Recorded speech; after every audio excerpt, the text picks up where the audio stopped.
Hi, this is Richard and Craig with our week 4 feedback video. Mm. Halloween, Wednesday next week. Yeah, that's right. A lot of our learners are quite spooked about the course finishing at the end of the week. Yeah, indeed. So we're here to console you. Cast some mindful spells, perhaps. Yeah. Yeah. And Craig, there's been once again a lot of really amazing stuff happening on the discussion forums. Yeah. Particularly a lot of gratitude for the course. We've got a lot of repeat learners.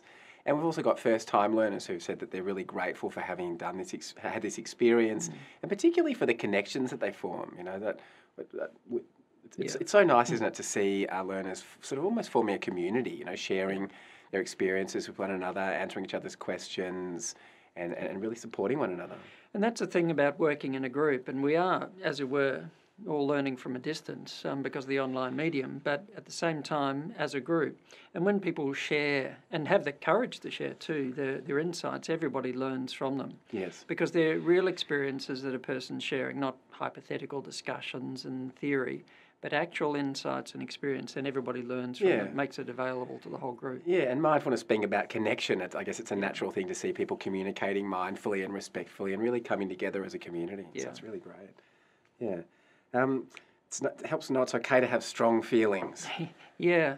And look, because we're mindful doesn't mean, well, all of a sudden, everything sort of washes away. Things arise. And in fact, the mindfulness can make us more aware of how strong feelings and reactions can be. I'm having a strong reaction to my little friend here right now. I'm That's right. Just sitting with that. Yep. Don't move. He'll just stay put. Breathe.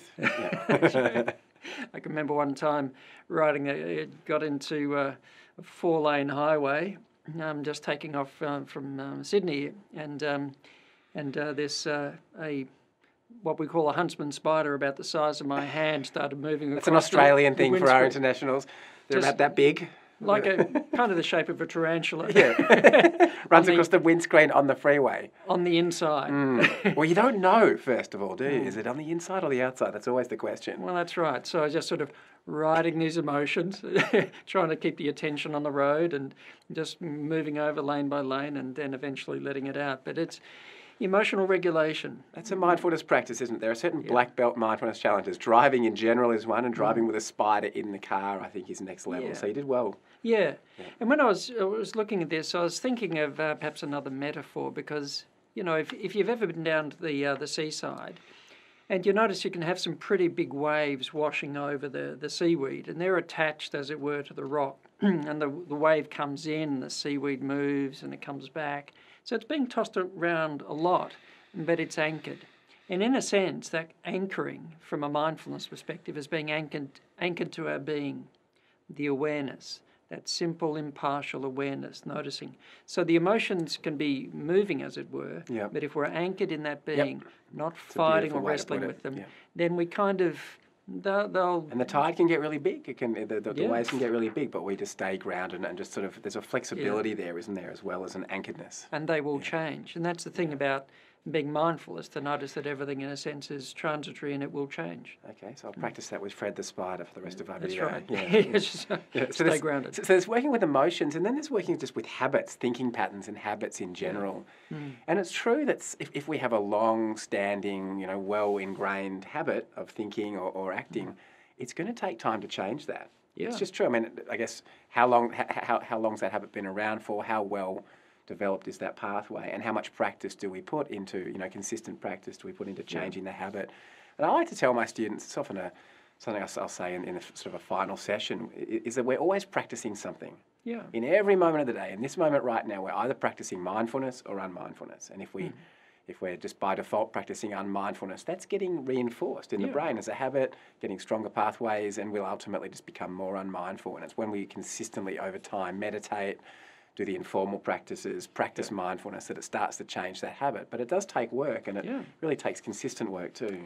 And if our learners are becoming more aware of the presence of, the effect of habit, then just always remind yourself that's a sign of progress. Yes. And if we're noticing that and cultivating a non-reactivity, not judging it, but just being curious, just the curiosity is enough. The kind of noticing is enough without the reactivation of it. Yeah. And then things will change. But paradoxically, often change in a non-doing kind of way. Yeah. It's not trying to do it. It's just learning not to get redrawn into it. Learning to not do certain things, perhaps. That's right. Learning to let it go. Yeah. And that takes patience and Yeah, time. and it does. And some of our learners noted that, that 20-minute meditation was great. It was really nice to do a longer practice and to spend more time retraining those habits that we're talking about. Yeah. And others noted that just that 5-minute practice can produce pretty profound benefits if done consistently over time. And even a second or two in the right place at the right time. The amount of formal practice that we practice could be appropriate to time and place, but even that second or two can be a real game changer. Just a pause here and there throughout the day, just to stop and check in. Yeah, and before reacting, even when we notice that our buttons are being pushed by something, that second or two to notice the reaction, but before we respond can really, as it were, be a game changer. Yeah, and mindfulness is so much falling apart here. Yeah, mindfulness is so much about being present and being with what is. And yet some of our learners have noted that it can help them to relax, and things like progressive muscle relaxation or certain breathing patterns, breathing out through the mouth, for instance, perhaps is a way of increasing that the amount of relaxation. Is there anything you want to say about that? Yeah, well, when if we take in a deep breath and just let it out slowly and gently through the mouth, it kind of sets up a parasympathetic kind of settling or relaxation response. When we're sitting down practicing maybe a longer meditation and the breathing, as a general rule, I suppose that the nose is preferred, that the breath going in and out through the nose, because it's made for that, as it were. But some learners can be so faithful to the practice that they've got a blocked nose. They're still trying to breathe through the nose. Trying to breathe through it, and making it very difficult. And so, so if you need to breathe through the mouth, then that's good too. But as a general rule of thumb, breathing through the nose is the natural and preferred option. That spider's on the move. That spider's on the move. I'm just going to let him go. I'm quite actually happy to be free of him. He's left something on my shirt, but anyway, we'll get to that later. Yeah. So that's an interesting thing an interesting way to think about it, Craig. And also mindfulness. A lot of people think that relaxation and peace and stillness comes from pushing away distracting thoughts or getting rid of tension in the body or making ourselves relax. But actually there's a profound stillness that can come from allowing things to be as they are, from noticing and allowing sensations, from letting the breath be exactly as it is without trying to change it, without worrying that we're not breathing properly. Once we can allow that to happen, there's a real stillness that comes through doing that. That's very different to that one that we might think of, okay, I've got to relax all my muscles and take some deeper breaths. That can be good to activate that parasympathetic nervous system, but there is something else going on with mindfulness. That's right. And you see, when the things come into the mind, it could be worries, rumination, negative self-talk, etc. If we notice it, then that's a good thing. I suppose trying to do something to get rid of it is different, perhaps, to a slightly different take on it, which is choosing to be interested in it or not interested in it. Yeah. And we're working towards a tight deadline, an exam's coming up, something else is happening, and a thought about worry comes into the mind.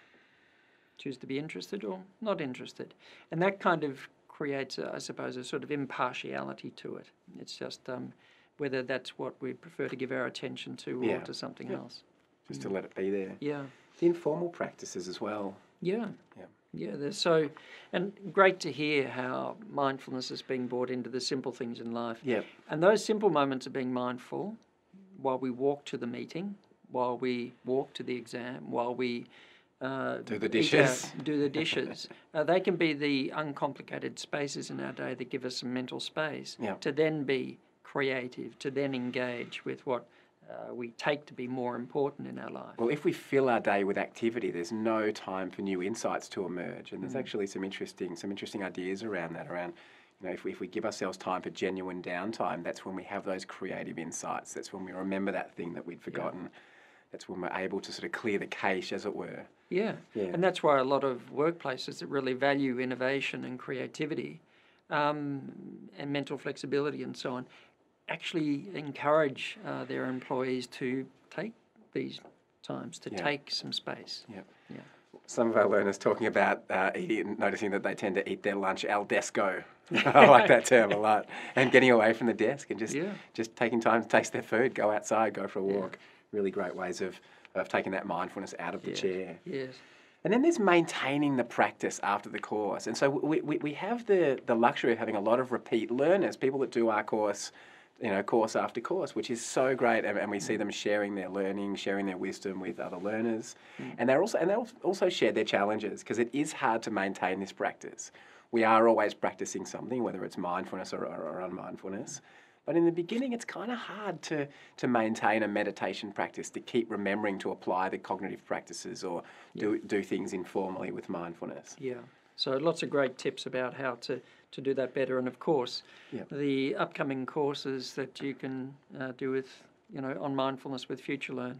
Also. Our next course, or repeating this course as well. Yeah. Like a lot of learners found, tying it in with an existing routine. That's one of the best possible things that we can do. Just doing it every day. Forming those connections in the brain, those new neural pathways, myelinating them if we do them long enough so that they become long-standing habits, finding a quiet place in the beginning, finding a meditation group or doing it with other people, really good idea.